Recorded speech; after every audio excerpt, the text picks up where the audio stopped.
Binge Pipe is honored to be the new home of You Don't Know Jack. Binge Pipe, where creative meets corporate. Hey there, I'm Cookie, and I'll bet you $5 you can't guess my name. Oh, damn it. Thank you for playing alone. It makes Binge Pipe's targeted marketing much more effective.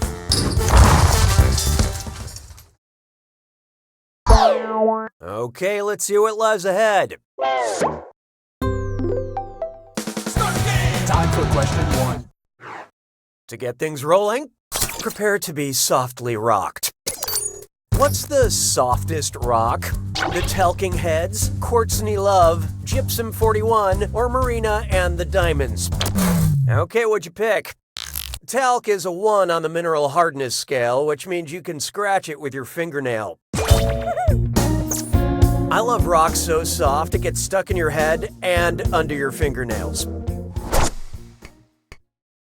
Hallelujah, hallelujah. Up next, there's a spoiler at the end of this question. Lenny dies at the end. Oh, crap, I read the wrong card. That was supposed to go at the end of the question. Okay, how about this? What classic work of literature did I just ruin? For Whom the Bell Tolls, Of Mice and Men, Gone with the... Let's see how that shook out. Yep, George kills Lenny to save him from a worse fate. Yeah, it's a sad ending that is forever burned in my brain because of the weird amount of Looney Tunes shorts that parody that scene. Why don't we do it with 3? How about this one? Two titans face off. And run! Run for your life! It's time for a dis or dat! I'm gonna read off 7 things, and for each one, tell me if it describes Nicolas Cage, the Hollywood actor, Godzilla, the king of all monsters, or both. Answer quick, you'll only have a few seconds to choose between Nicolas Cage, Godzilla, or both. Ready? Let's go.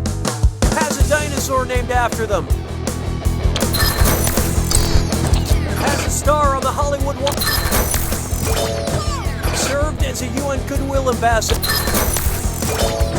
Their tomb is a large pyramid. Named after a comic book character. Inspired a Blue Oyster Cult song. Has starred in over 90 movies. That was nice and forgettable. Moving right along.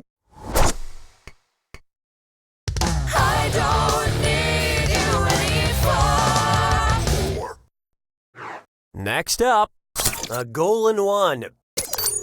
What would the Untouchables have listed as their hashtag squad goals? Catch that Pablo Escobar team, arrest Bonnie and Clyde ASAP, catch Richard...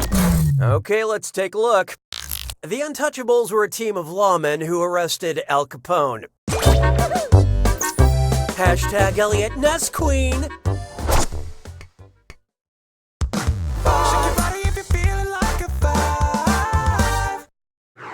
I call this one a soft, easily spread crime. If Brie Larson were convicted of Brie larceny, what crime would she be guilty of committing? Selling cheese without the proper permit? And how'd we do? Larceny is the crime of taking property from possession of another with intent to permanently deprive the owner of that property. You know, stealing. I think the real crime is she didn't steal any crackers to go with it. Round 1 is over. Seriously, I have a lot of money on you. Don't let me down. Oh, and by the way, all the cash in round 2 is doubled, in case you care about things like that. Okay, back to business. 6 trombones is not a parade. It's time for Reading is Fun and Mental. Who's probably not allowed in a PetSmart? Atticus Finch, Lenny Small, Rabbit Angstrom, or Holly Golightly? I love this part. Lenny Small is a character in Of Mice and Men who likes to pet rabbits and puppies, but they usually end up dead.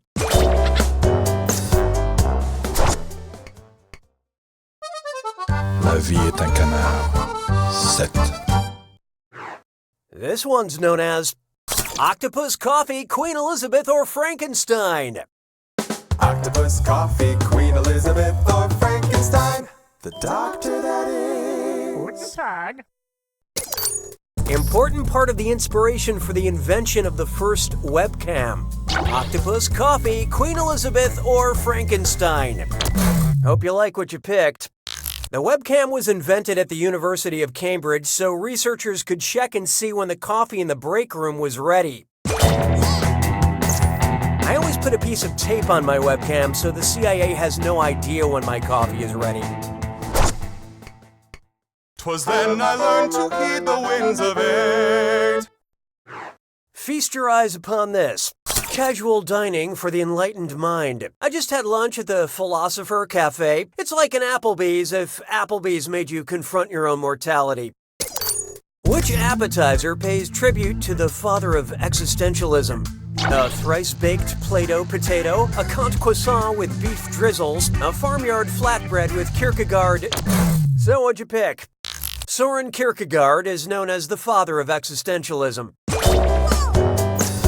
because he gave birth to the concept with his brain, you know, like fathers do. Na, na, na, na, na, na, na. Coming up next, my fruit tastes are very singular. And hey, stress cut with mime sore.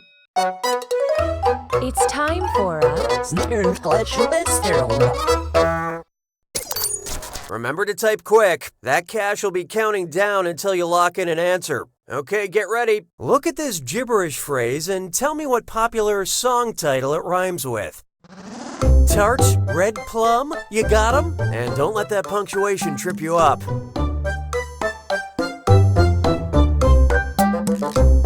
I used to be very low. I can't stand the suspense. What is it? Okay, let's move along. Sabes que es lindo, yes, perritos. And now, dead white guys. Which of these dead white guys is the deadest white guy? Napoleon, Claude Monet, Thomas Jefferson, or Fyodor Dostoevsky? I love this part. Napoleon died in 1821, Jefferson died in 1826, Dostoevsky in the 1880s, and Monet in the 1920s. So Napoleon is the deadest white guy.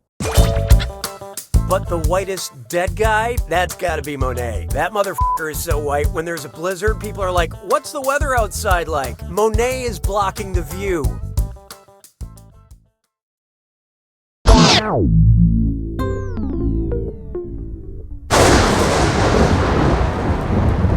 It's time. Oh, was I talking? Silly me. Here's your clue. What's the points? Time to earn some points on some point-related questions. Good luck.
Believe me when I say you were the most valuable player. Wasn't even close. This monument to mediocrity proves once and for all